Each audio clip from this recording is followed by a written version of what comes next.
Как да създадем нанотерариум BioArt? Здравей!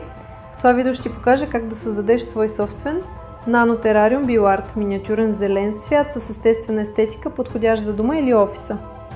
Стъпка 1. Подготовка на материалите.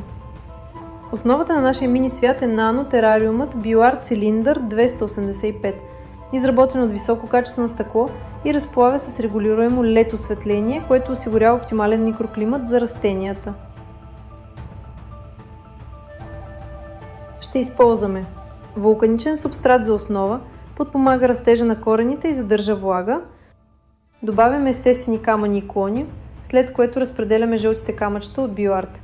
Те придават естетика, допринасят за задържането на влагата и правят мини пейзажа завършен.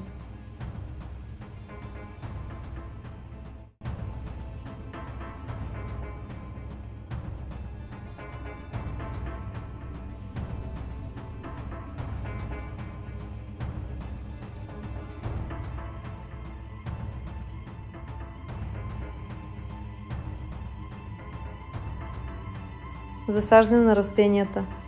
След като основата и декорацията са готови, внимателно засаждаме растенията. Използваме пинцета за прецизно разположение. Подреждаме ги така, че да се допълват визуално и да имат пространство за растеж.